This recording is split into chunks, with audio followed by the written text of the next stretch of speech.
Selanjutnya kita akan mendengarkan pemaparan dari Maulana Jusmansyah dengan judul Konsep Khilafah, Tafsir dan Empiris. Kami persilakan Pak Jusman. Baik, Assalamualaikum warahmatullahi wabarakatuh. Asyhadu an la ilaha illallah wahdahu la syarikalah wa asyhadu anna Muhammadan abduhu wa rasuluh. Amma ba'du, fa'udzu billahi minasyaitonir rajim. Bismillahirrahmanirrahim.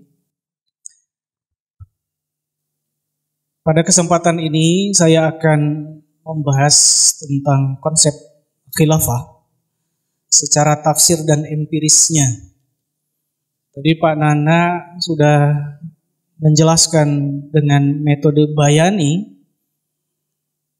maka saya akan sampaikan lebih kepada burhaninya, yaitu dengan al-aql, yaitu akal, dan tajribah, yaitu secara empirik, yaitu berdasarkan pengalaman dan pembuktian nyatanya seperti apa.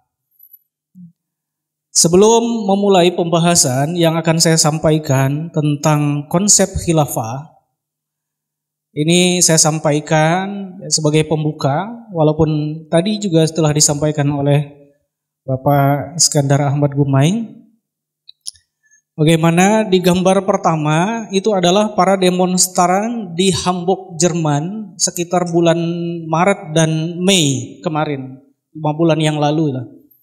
Mereka yang memprotes pemerintah Jerman, tetapi uniknya di dalam spanduk-spanduk yang mereka tuliskan itu, di antaranya adalah Khalifat Isdi Losang.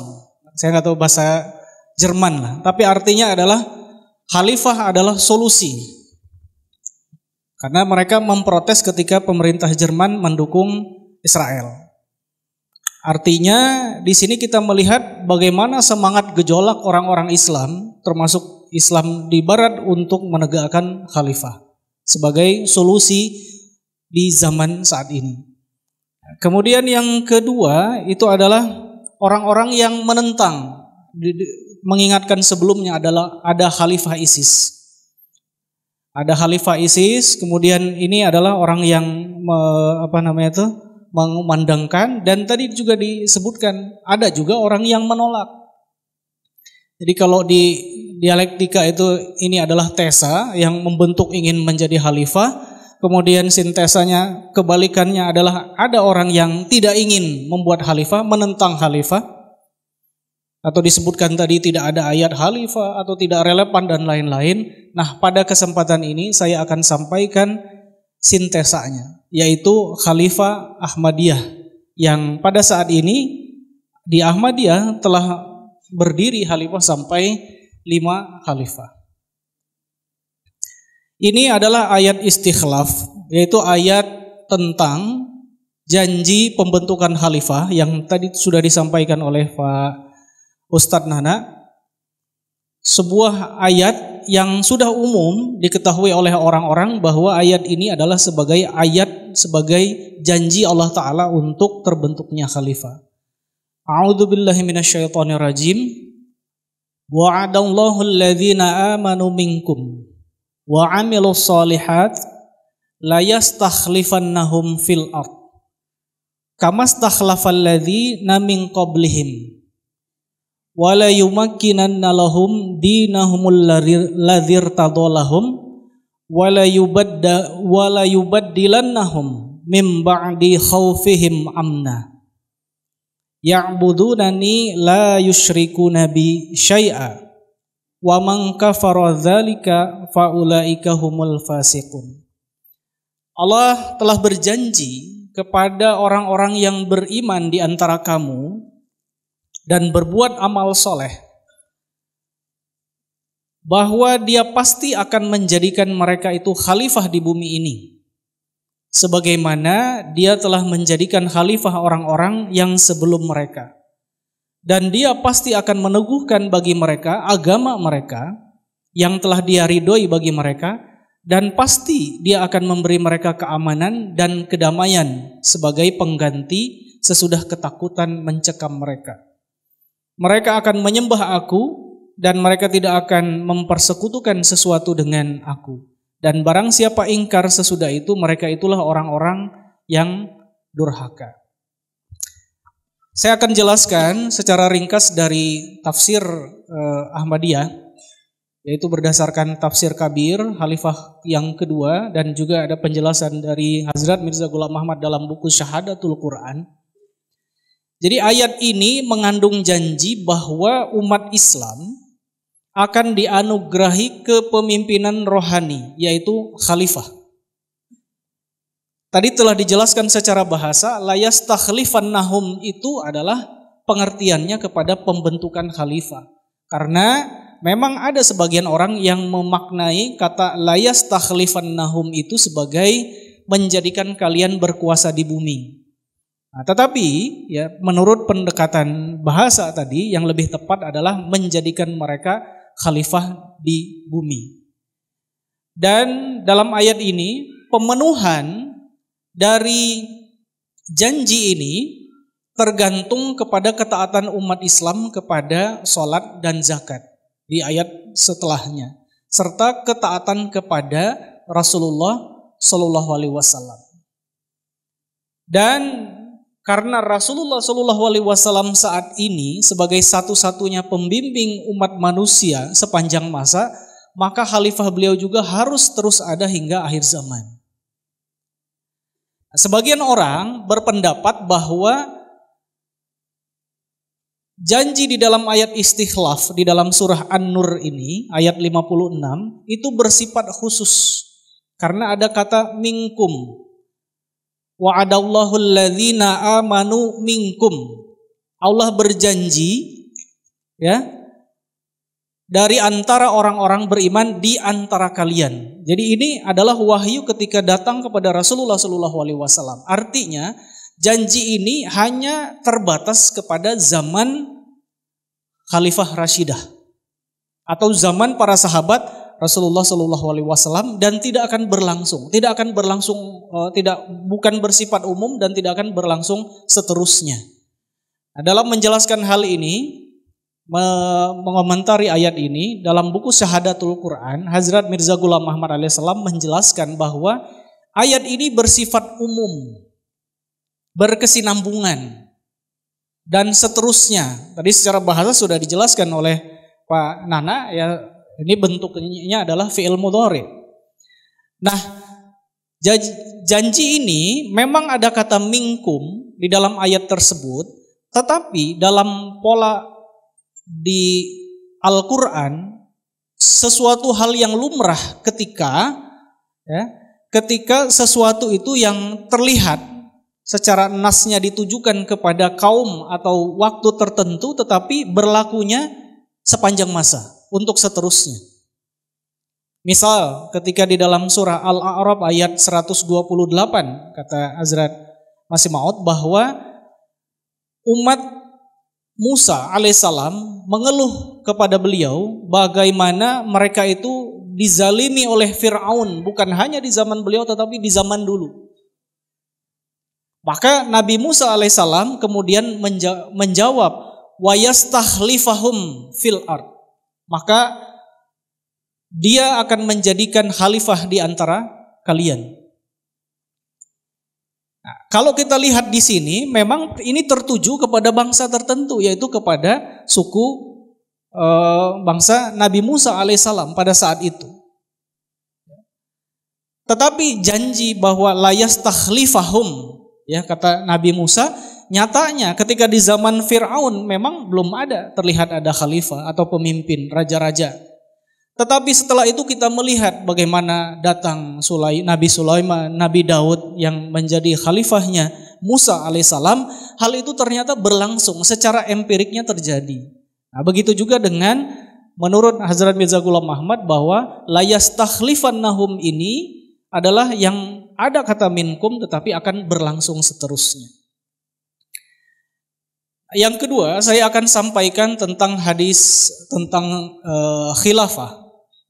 Tentang khilafah yang sekaligus tadi mempertegas bagaimana khalifah itu sebenarnya bukan hanya khusus di zaman para sahabat, tetapi juga akan berlangsung terus.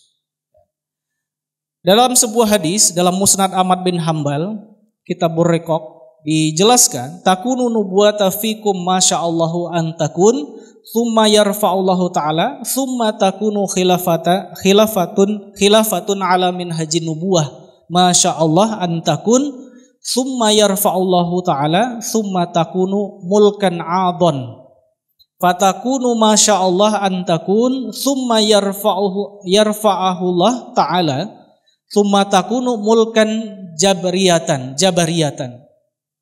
fayakunu masyaallah an taku ayyakun thumma yarfa'ullahu ta'ala thumma takunu khilafatan ala minhajin nubuwah thumma sakata. Kenabian akan tetap berada di antara kalian selama Allah menghendaki. Kemudian akan berlaku masa khilafah yang mengikuti jejak kenabian, yaitu khilafah ala minhajin nubuwah, metodologi tadi manhaj, dan akan tetap berada selama Allah berkehendak. Kemudian diikuti masa kerajaan yang terbagi-bagi, mulkan adon, atau diartikan sebagai kerajaan yang menggigit, dan dia akan tetap berada selama Allah berkehendak. Kemudian setelah itu akan muncul kerajaan lalim, mulkan jabariyah, yang sewenang-wenang, despotik, dan akan tetap berada selama Allah berkehendak. Kemudian muncul kembali khilafah yang mengikuti jejak kenabian, yaitu khilafah ala minhajin nubuwah. Saya sampaikan juga hadis yang kedua. Al khilafatu fi ummati salasuna sanah thumma mulkun ba'da dzalik. Dari Hazrat Safinah radhiyallahu an, beliau mengatakan bahwa Rasulullah sallallahu alaihi wasallam bersabda, kekhalifahan akan ada di tengah umatku selama 30 tahun, setelah itu akan ada kerajaan. Ini terdapat dalam Sunnah At-Tirmidzi. Selintas akan saya jelaskan, tadi sudah disinggung juga ayat-ayat oleh Pak Profesor Nur Rahman, bagaimana ayat-ayat tentang khalifah. Tetapi wa'adallahu alladzina amanu minkum ini la yastakhlifannahum itu khalifah seperti apa? Karena khalifah itu khalifah seperti apa? Banyak macam. Nah, di dalam tafsir saya tambahkan tadi bahwa ada 3 jenis khalifah. Ada khalifah yang itu khalifah Allah Ta'ala, yaitu para nabi yang disebut sebagai khalifatullah atau khulafa Allah. Nah, itu seperti Nabi Adam, ini ja'ilun fil ardi khalifah. Kemudian Nabi Daud, ini ja'alnaka khilafatan fil ard, kepada Nabi Daud. Nah, yang kedua ada jenis khalifah, yaitu khalifah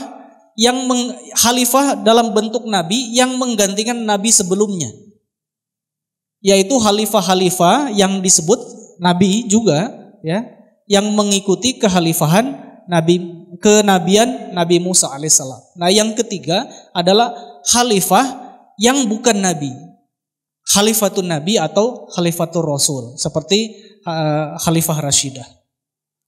Nah, kemudian Bapak-bapak, Ibu-ibu sekalian, dari 2 hadis ini kita melihat bahwa ada ayat Al-Quran yang menjelaskan tentang janji pembentukan khalifah. Kemudian di dalam hadis disebutkan juga lebih spesifik tentang janji tersebut, ya, bentuk kekhalifahan tersebut, dan dijelaskan juga bahwa ternyata khalifah hanya terbatas di 30 tahun. Nah, bagaimana kita menjelaskan ini secara empirisnya? Secara pengamatan kita, nyatanya itu seperti apa? Jadi yang pertama itu adalah manhaj nubuwah. Manhaj nubuwah, jadi ada 4 periode, jadi untuk menggambarkan kembali bagaimana di dalam Musnad Ahmad tadi. Kemudian ada mulkan adon, kemudian mulkan jabariyah, kemudian ada muncul lagi manhaj nubuwah. Ini ada 4 periode di dalam Musnad Ahmad tersebut. Nah, bagaimana penjelasannya? Nah, secara empiris di dalam sejarah kita melihat bahwa ternyata hal ini cocok sekali dengan apa yang digambarkan oleh Rasulullah SAW di dalam hadis ini.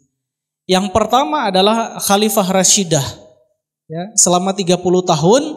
Nah, kita melihat ini kalau kita kembali kepada hadis dari Hazrat Safinah tadi, Khalifah setelahku itu adalah 30 tahun yang kita sebut sebagai Khalifah Rashidah. Nah, kita melihat hal itu sudah nyata dengan jelas. Nah, kemudian muncul setelah itu adalah kita menyebutnya sebagai khalifah, ya. Ada kekhalifahan Bani Umayyah, kemudian kekhalifahan Bani Abbasiyah. Yang besar, muncul yang lain-lainnya itu akan banyak juga seperti itu. Nah, tetapi khalifah di dalam ayat tadi, di dalam hadis tadi disebutkan, kalau tadi disebut sebagai khalifah ala minhajin nubuwah, maka yang muncul setelahnya itu dengan kata-kata mulkan, kerajaan, mulkan adon dan juga mulkan jabariyah. Mengapa berubah? Mengapa tiba-tiba yang tadinya khalifah kemudian menjadi penyebutannya sebagai padahal disebut sejarah, disebut sebagai dinas, disebut sebagai mulkan, tetapi disebut sebagai khalifah. Ya. Tentu ya ini memiliki banyak maksud tertentu kan. Sebuah kursi kalau kita disebut sebagai sebuah itu meja, tetap saja tidak akan menggantikannya itu sebagai fungsinya, tidak akan beralih, tetap saja kita akan menganggapnya itu sebagai kursi. Jadi kalaupun disebut sebagai khalifah di Bani Umayyah, Abbasiyah dan lain-lain, tetap tidak akan menjadikannya sebagai khalifah seperti yang disebutkan di dalam ayat. Karena khilafah ala minhajin nubuwah, yaitu khalifah itu akan menjadi penerus Nabi. Artinya yang akan berpegang kepada sistem yang ditetapkan oleh Nabi. Nah, secara sekilas akan saya sampaikan, misalnya di Bani Umayyah, pembentukan khalifah di Bani Umayyah itu tragis. Bagaimana ketika Hazrat Husain dipaksa untuk kekhalifahan itu diberikan kepada Umayyah. Kemudian Hazrat Kemudian Hazrat Husain termasuk orang yang menolak. Akhirnya apa? Beliau dieksekusi, kepalanya dipenggal di zaman Yazid. Sampai diarak, ditombak seperti itu. Apakah kita ingin menyebut ini sebagai khalifah? Nah, kemudian Bani Umayyah runtuh setelah diserang oleh Bani Abbasiyah, oleh Abbas bin Abdul Muttalib, paman Rasulullah SAW. Diserang, kemudian kalah, Khalifah Marwan, akhirnya berdiri Abbasiyah, menyerang sesama Islam. Nah, kemudian di dinasti Abbasiyah runtuh, memang runtuh oleh dinasti Mongol ya, bangsa Mongol. Tetapi kalau lihat penyerangan tersebut dimulai dengan keruntuhan di dalam umat Islam saat itu di dinasti Abbasiyah. Di Afrika Utara muncul dinasti Fatimiyah. Kemudian di Andalusia memisahkan diri ya dari Umayyah juga, dan kemudian Turki Seljuk ya pada saat itu kuat sehingga lebih menguasai, sehingga praktis tinggal hanya Bani Abbasiyah di Baghdad yang kemudian diserang oleh bangsa Mongol. Nah, dinasti Utsmaniyah satu sisi memang tidak menyerang Abbasiyah, ya karena memang sudah hancur. Tetapi sisanya ketika Bani Abbasiyah hancur, muncul dinasti Mamluk. Nah, dinasti Mamluk itulah yang diserang, ya Mutawakil satu pada saat itu. Kemudian di Selim satu dipaksa, diseranglah Raja Mutawakil satu itu dan dipaksa untuk menyerahkan tampuk kekhalifahan kepada dinasti Utsmaniyah. Jadi penuh dengan syarat politik pada saat itu. Jadi jelas apa yang disampaikan di dalam hadis Musnad Ahmad ini. Nah, kemudian yang menjadi sesuatu yang unik di dalam hadis ini adalah penyebutan kedua kali kata khilafah ala minhajin nubuwah. Jadi kalau tadi khilafah ala nubuwah, mulkan adon, mulkan jabariyah, muncul kemudian khilafah ala minhajin nubuwah. Bagaimana kita memecahkan hal ini? Apakah akan ada lagi seperti di zaman Rasulullah SAW, atau apakah Rasulullah SAW akan turun kembali Nah, ini yang jarang dibahas. Nah, di dalam Ahmadiyah terjelaskan Hazrat Mirza Taraiya Tahir Ahmad di dalam kesempatan Liqa Ma'al A'rab menjelaskan tentang khilafah ala minhajin nubuwah ini, bahwa ada dua penyebutan khalifah ala minhajin nubuwah di dalam hadis tersebut. Pertama setelah fase Rasulullah SAW, dan yang kedua adalah setelah berlalunya ketiga fase yang disebutkan tadi, ya. Khalifah Rasidah, Mulkan Aldon, kemudian Mulkan Jabariyah. Nah, jadi yang akan menjadi penerus khalifah itu tentu bukan Mulkan Aldon, Mulkan Jabariyah, tetapi khalifah yang fase yang kedua itu, fase terakhir, fase keempat. Jadi hal ini menunjukkan ada satu kesamaan sebagaimana khilafah yang di periode pertama, ala minhajun nubuwah yang pertama tadi itu berdasarkan kenabian. Jadi ada nabi yaitu Rasulullah SAW, kemudian ada khalifah, gamblangnya kan seperti itu. Maka fase kedua ini, ya, mirip akan seperti itu, didahului terlebih dahulu dengan kenabian. Sebagaimana yang pertama, setelah kenabian baru muncul khalifah-khalifah. Di dalam Miskat disebutkan setiap nabi itu pasti ada khalifah, kata di dalam sabda Rasulullah SAW. Jadi lantas siapa? Nah, di dalam tafsir Ibnu Katsir, ya, ketika menjelaskan tentang ayat istikhlaf surah An-Nur ini, beliau menjelaskan bahwa la yastakhlifannahum itu tertuju kepada Nabi Musa, tertuju kepada Rasulullah SAW, khalifah, kemudian disebutkan dengan khalifah yang 12, tetapi yang terakhir beliau jelaskan hatta yanzila Isa bin Maryam, ketika turunnya Isa ibnu Maryam. Jadi ada indikasi bahwa kekhalifahan ala minhajin nubuwah di dalam tafsir Bil Ma'sur Ibnu Katsir ini, bahwa Isa ibnu Maryam itulah disebutkan juga Mahdi di dalam Ibnu Katsir tersebut, yang akan menjadi landasan terjadinya kekhalifahan setelahnya. Walaupun tidak disebutkan secara jelas, tetapi ini indikasi bahwa di ala minhajin nubuwah ini akan terbentuk melalui Al-Masih dan Al-Mahdi yang dijanjikan di akhir zaman. Nah, menurut Ahmadiyah, jadi kalau seperti apa bentuknya? Hanya di Ahmadiyah kalau kita lihat yang benar-benar cocok, dan bukan cocokologi, ya, bukan mencocokkan dengan hadis, tetapi secara hadis dan kebetulan terjadi bersamaan dengan pendakwahan dari Ahmadiyah ketika Hazrat Mirza Ghulam Ahmad menyatakan diri sebagai Al-Masih dan Al-Mahdi di akhir zaman ini, yang di dalam hadis disebutkan sebagai Nabi. Jadi yanzila Isa, Nabi. Di dalam hadis Muslim disebutkan 4 kali kedatangan Isa yang disebut sebagai Nabiullah Isa, yang mana umat Islam juga bersepakat bahwa Isa akan berpangkat Nabi juga. Nah, beliau menyatakan bahwa makom rohani beliau itu adalah sebagai Nabi Ummati, Nabi Zili atau Nabi Burus, atau Nabi yang tidak membawa syariat, yang di dalam kajian kemarin kita sudah jelaskan tentang bagaimana status kenabian dari Mirza Ghulam Ahmad. Nah, melalui beliaulah tonggak berdirinya kembali khilafah ala minhajin nubuwah. Tentu kalau kita lihat tidak semua orang akan percaya, yakin dengan pendakwahan ini, ya, tetapi itu balik lagi ke keyakinan masing-masing, ya. Tetapi menurut Ahmadiyah berdasarkan janji surah An-Nur ayat 56 dan Musnad Ahmad bin Hambal, ya, itu bertepatan dengan bagaimana sistem atau lembaga khalifah yang ada di dalam Ahmadiyah, yaitu khilafah ala minhajin nubuwah yang didahului terlebih dahulu dengan terbentuknya kenabian, yaitu kenabian Isa bin Maryam di akhir zaman. Nah,